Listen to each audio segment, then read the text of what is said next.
Nah, kita akan di kuartal keempat ini kita akan dorong yang sistem luring. Luring ya Pak? Salah satu kunci untuk mengganjal ini adalah investasi. Keberhasilan dari penanganan COVID adalah ketersediaan vaksin. Nah, ketersediaan vaksin kaitannya dengan inovasi, dengan adanya vaksin untuk pertama kalinya mulai riset sampai produksi 1,5 tahun, Pak. Ya. Biasanya normalnya 5 tahun. Kalau soal climate change akan di... Climate change itu kan kita punya beberapa inisiatif.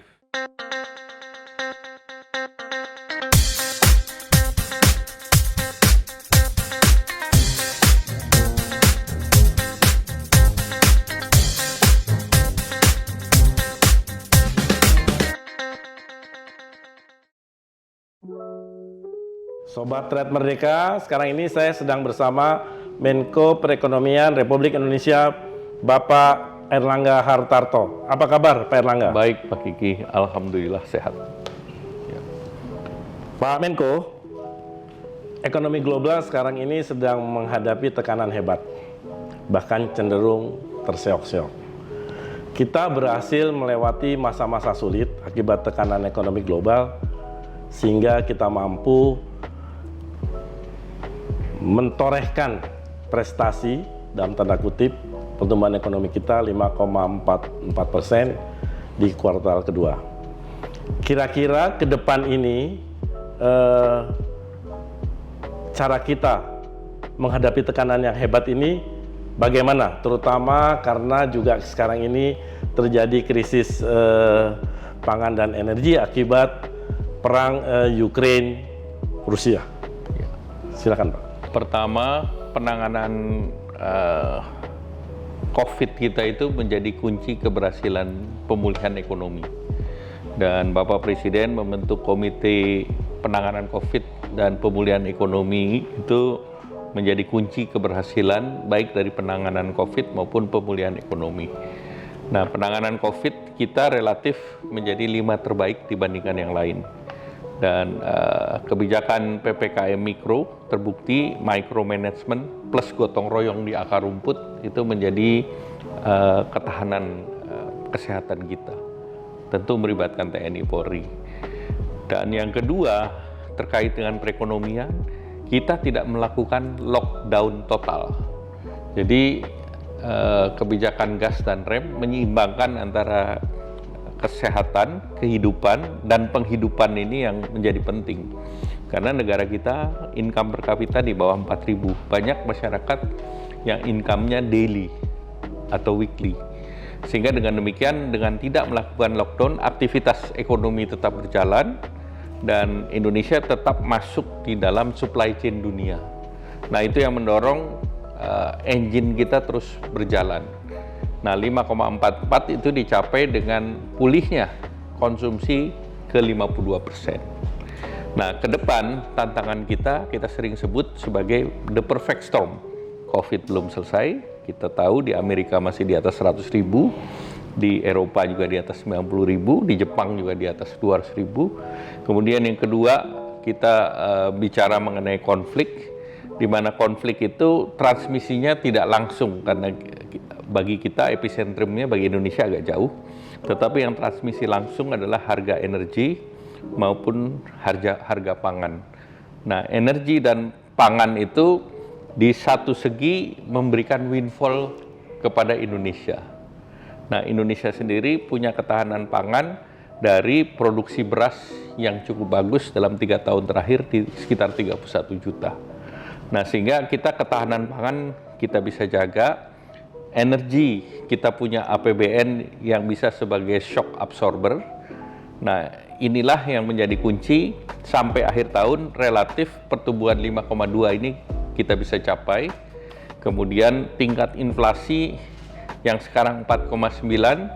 Nah, tentu kita perlu sesuaikan dengan nanti penyesuaian daripada tentu kemampuan APBN untuk menyerap seluruh kenaikan harga. Tentu tidak bisa seluruh kenaikan harga kita serap juga. Harus ada kalau katup pengaman, safety valve yang harus kita buka sampai dengan akhir tahun. Terima kasih Pak Menko. Kalau kita lihat sekarang ini akibat krisis global, inflasi di banyak negara, Iya. bahkan di negara maju itu melangit, Pak. Ya. Kita patut bersyukur kita mampu, Ya. artinya Pak Menko bersama jajarannya berhasil menekan angka inflasi dalam kondisi naik tipis sekali, Ya. dan ini tidak terlalu, sebenarnya secara realitas tidak terlalu mempengaruhi daya beli masyarakat secara umum. Ya. Nah, ke depan ini tentu kita kan akan harus pertahankan kondisi yang baik seperti ini. Ya. Sementara kalau kita lihat angka subsidi BBM-nya memang sudah sampai ke 502 triliun. Ya. Tentu kita tidak ingin subsidi ini melangit ke angka 600 atau 625. Iya. Karena itu kita harus, mungkin apakah perlu melakukan penyesuaian harga BBM, Pak? Ya. Pemerintah tentu sedang melihat dan menghitung berbagai skenario agar anggaran yang disediakan untuk BBM atau subsidi energi yang sudah dipatok 502 ini tidak meloncat. Nah, untuk itu kita memonitor harga minyak yang relatif sekarang melandai. Kemudian juga tentu terbantu dengan sebagian sentimen akibat sebagian produk termasuk agriculture mulai keluar dari Ukraine. Nah, kemudian skenario ini kita akan persiapkan, dan tentu dari skenario tersebut pemerintah juga masih punya bantalan-bantalan untuk perlindungan sosial. Jadi optimasi antara menggunakan subsidi yang 502 itu, kemudian juga ketersediaan penghematan kalau ada untuk kegiatan bansos. Di samping itu juga memonitor inflasi. Inflasi kita volatile food-nya sudah sekitar 11%. Namun beberapa harga sekarang sudah melandai karena kemarin volatile food naik karena dalam rangka Idul Fitri Lebaran. Nah, sekarang cukup melandai, harga beras antara 10.800, kemudian gula juga sudah turun, bawang turun, dan beberapa komoditi termasuk minyak goreng pun turun. Sehingga masih ada room sebetulnya dari segi inflasi, penurunan ini bisa dikompensasikan bila ada penyesuaian, skenario penyesuaian ke depan. Jadi kalaupun nanti ada penyesuaian, maka bantuan sosial, baik itu bantuan sosial dalam bentuk bantuan langsung, juga bantuan tunai, itu artinya alokasinya apakah akan dinaikkan, Pak? Itu alokasinya kita lihat dari angka penghematannya, Pak. Jadi kalau ada penghematan tentu ada alokasi yang bisa disesuaikan dengan kenaikan perlindungan sosial. Kalau perkembangan kartu prakerja bagaimana? Apakah nanti akan dilanjutkan kembali? Karena ini tentu sangat membantu masyarakat generasi yang mau masuk dunia kerja. Ya. Itu sangat terbantu juga. Kartu prakerja sekarang sudah dinikmati oleh 11 juta penduduk. Ya. Dan yang mendaftar lebih dari 100 juta penduduk. Dan rasanya hasilnya sudah dirasakan karena ini salah satu program semi bansos yang mendahulukan pendidikan ataupun empowerment. Baru kemudian bantuan sosial. Nah, ke depan kita akan menyiapkan kartu prakerja dalam situasi normal, kita offline kan. Selama ini kan secara daring. Nah, kita mau dorong secara luring. Nah, tentu tantangannya berbeda karena untuk membuat dia offline, maka pusat pelatihannya harus ada di berbagai kota. Nah, berbagai kota itu bukan hanya di center, di Pulau Jawa, tapi di berbagai.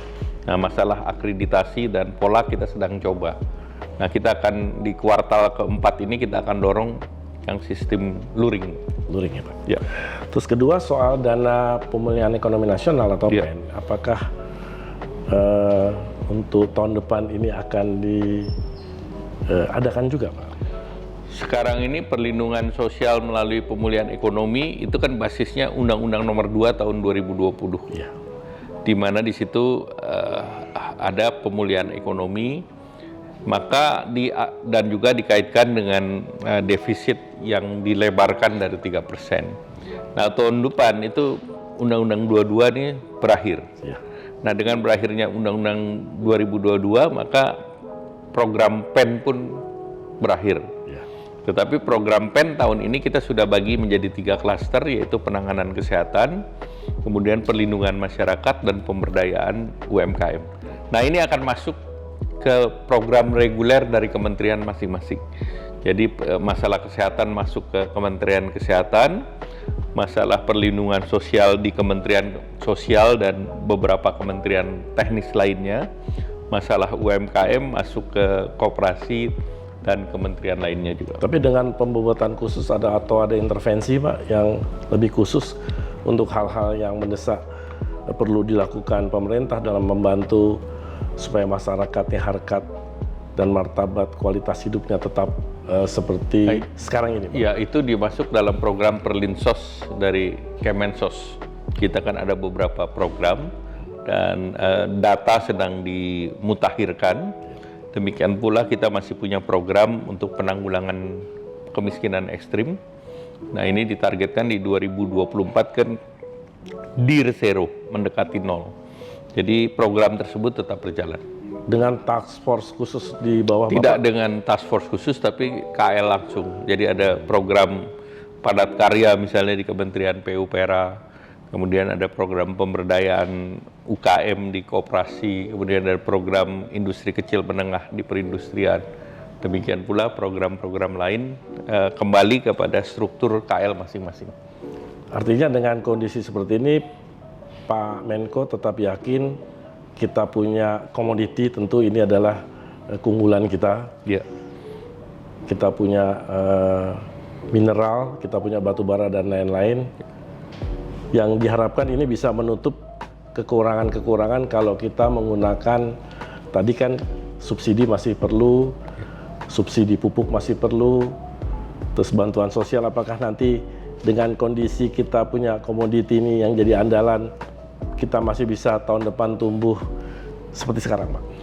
Ya, pertama perang kita belum tahu berakhirnya kapan. Kemudian kedua, komoditas bisa turun kalau ada substitusi produk. Dalam saat sekarang substitusi ini tidak kelihatan. Karena selama substitusi belum kelihatan, maka penurunan harga tidak selandai sebelum perang Ukraine dan sebelum COVID, karena ini salah satu naik juga karena sudden demand penanganan COVID. Nah, tentu pemerintah lebih mengutamakan program daripada yang berbasis produktivitas, karena ini akan long term sifatnya, tidak hanya instan. Kemudian yang berikut, salah satu kunci untuk mengganjal ini adalah investasi. Jadi investasi kalau tahun ini ditargetkan 1.200 triliun, yang semester 1 sudah mendekati 580 triliun. Nah, tahun depan kita dorong investasi itu kalau bisa naik ke 1.400. Kenapa kita merasa bahwa investasi bisa naik? Karena pertama tentu di regional ini ASEAN, di berbagai region ASEAN termasuk yang paling kuat. Kedua, ASEAN sangat dekat dengan supply chain baik di Cina maupun di Amerika. Sehingga kalau kita melihat Cina pasca bulan Oktober ada perbaikan, ini juga akan menjadi penarik kepada ekonomi ke depan. Demikian pula Amerika, walaupun secara teknis kita sebut stagflation, karena sekarang pertumbuhannya dia negatif, inflasinya 8,5, tetapi dari segi PMI-nya mereka naik terus. Sehingga produktivitasnya di sana masih jalan. Sehingga kalau mereka mulai situasi mulai melandai, maka ini juga akan menjadi engine ke depan. Tentu subjeknya kita tidak mengharapkan ada ketegangan baru di Laut Cina Timur. Ya. Terima kasih Pak Menteri. Mengenai persiapan G20 bagaimana? Kita kan sekarang ini termasuk negara yang paling berhasil menangani atau mengendalikan COVID, Pak. Ya. Kita menggunakan pola gas dan rem ini, akhirnya kita mampu mendorong pertumbuhan kita dalam kondisi positif. Bahkan sekarang mencapai 5,44 di kuartal kedua ini. Apakah ini akan disampaikan secara khusus di depan para peserta G20 dan didiskusikan sama-sama sehingga ini menjadi pola penanganan COVID yang universal, Pak. Karena pola gas dan rem ini berhasil kita mengendalikannya dengan baik, Pak. Pertama, salah satu agenda daripada G20 adalah arsitektur kesehatan. Nah, arsitektur kesehatan tentu sudah membahas best practices dari berbagai negara untuk penanganan pandemi. Nah, mungkin salah satu daripada model Indonesia itu bisa menjadi pertimbangan. Dan yang kedua, yang diperlukan adalah bagaimana mengantisipasi the next pandemi COVID. Nah, salah satu juga keberhasilan dari penanganan COVID adalah ketersediaan vaksin. Nah, ketersediaan vaksin kaitannya dengan inovasi, dengan adanya vaksin untuk pertama kalinya mulai riset sampai produksi 1,5 tahun, Pak. Ya. Biasanya normalnya 5 tahun. Nah, ini diharapkan itu juga menjadi lesson learned. Bagaimana negara-negara bisa mengakuisisi vaksin. Salah satunya adalah di negara yang penduduknya lebih 100 juta itu harus ada produsen vaksin. Ya. Sehingga time to marketnya dekat. Nah, kedua tentu terkait dengan pemulihan ekonomi, negara-negara lain tentu akan mendorong. Salah satu faktor Indonesia kan akselerasi digital, Pak. Digitalisasi di Indonesia termasuk paling dalam, baik di sektor kesehatan dengan Peduli Lindungi ataupun dengan telemedicine. Kemudian salah satunya juga kartu prakerja. Nah, ini juga sampai dibahas di UNDP, Pak. Kemudian digitalisasi ini yang menjadi akselerator salah satunya dari pertumbuhan ekonomi. Nah, yang ketiga tentu situasi mengalami krisis energi. Dan krisis energi ini tentu bagi Indonesia itu kan didorong untuk transisi energi. Tetapi sebelum transisi energi berjalan dengan adanya perang, semua bicara energy security. Nah, pada saat energy security, Indonesia punya kemampuan untuk mengekspor energi. Luar biasa. Nah, ini yang orang melihat bahwa Indonesia menghadapi seluruh krisis ini punya daya tahan. Dan yang terakhir, krisis keuangan. Nah, krisis keuangan ini di Indonesia kita punya undang-undang yang menjaga agar jumlah utang kita nggak lebih dari 60%. Nah, ini yang kita jaga di bawah 40%. Nah, itu juga bagi negara lain luar biasa. Karena Amerika, Jepang, itu utangnya lebih dari 100%. Ya, tapi karena mereka bisa mencetak uang sendiri, karena Jepang dia punya tingkat bunga juga dalam tanda petik negatif. Jadi ngutang dan tidak utang sama saja gitu. Ya. Kita akan berbagi pengalaman ini, tentu akan kita tularkan ke negara lain, keberhasilan kita, Pak. Betul.